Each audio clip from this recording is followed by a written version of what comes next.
This is Emily Moore.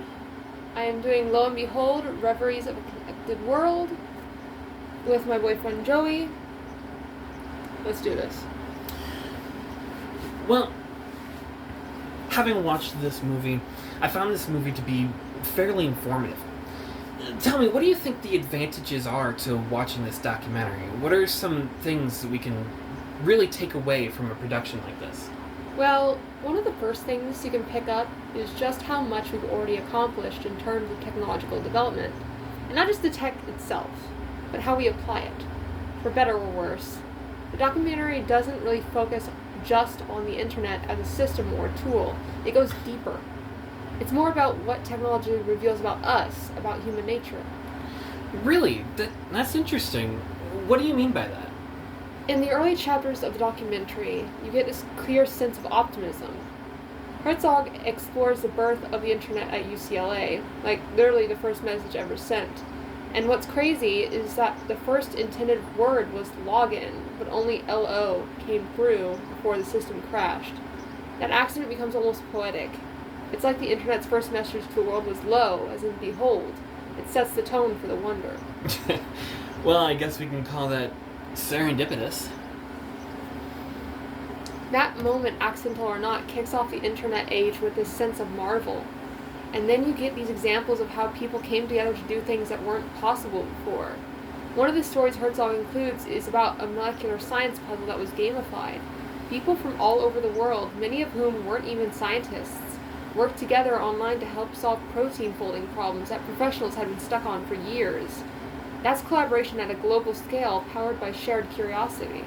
A game for a science project that actually worked? Yeah, that's what's so remarkable. It shows how humans are wired to solve problems, to collaborate, and to connect. When we have the tools, we tend to want to use them to create, build, and to innovate. You see that also in the segments on robotics and artificial intelligence, where scientists are working on machines that think, move, and even play soccer. It's playful, but it's also profound. It's about our drive to push boundaries. So far, this all sounds really positive. Is that the tone for the whole documentary? Is it all about celebrating human creativity? I wish, but no. Herzog doesn't just give us the inspiring parts. He's very intentional about showing the darker side, too.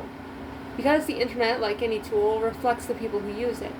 And not everyone uses it for good. One of the biggest warning signs the film talks about is internet addiction, which is more serious than most people think.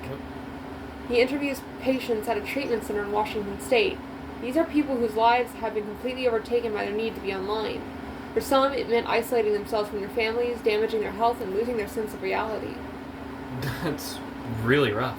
I didn't know it got that bad. So, I guess the movie also deals with the toxicity we find online? Yeah, and one of the hardest parts to watch is when the Katsuras family is interviewed. Their daughter died tragically in a car accident, and someone leaked graphic photos that crash online. People on the internet spread the images, mocked them, and sent them directly to the family. It's heartbreaking. It really forces you to confront the idea that the internet doesn't just allow kindness to scale, it also allows cruelty to scale too. That's awful. I can't even imagine going through something like that. Exactly. And Herzog includes that to show that while the internet gives us ways to connect, it also gives people the power to harm from behind a screen. Another example is the interview with Kevin Mitnick, a former hacker who talks about how vulnerable people are online, how easy it is to manipulate, steal from, or spy on someone.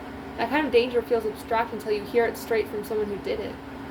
So, I guess you could say the documentary is really more of a mirror than a blueprint.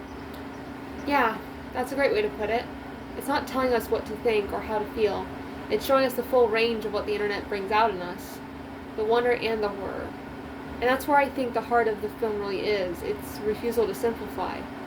It asks us to think deeply about how we're using these tools and what kind of people we're becoming because of them. So, what would you say the big message, the big takeaway from this movie would be? That we have the power to do amazing, beautiful things with technology, but we also need to take responsibility for it. If we ignore the consequences, we risk using it in ways that cause serious harm, not just to ourselves, but to others. The internet connects us, but that connection comes with a lot of ethical weight. A whole documentary just for that. It sounds simple, but it's not.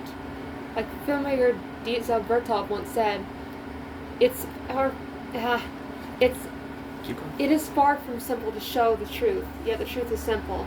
I think that perfectly sums up Lo and Behold. It's not just information, it's a mediation on who we are.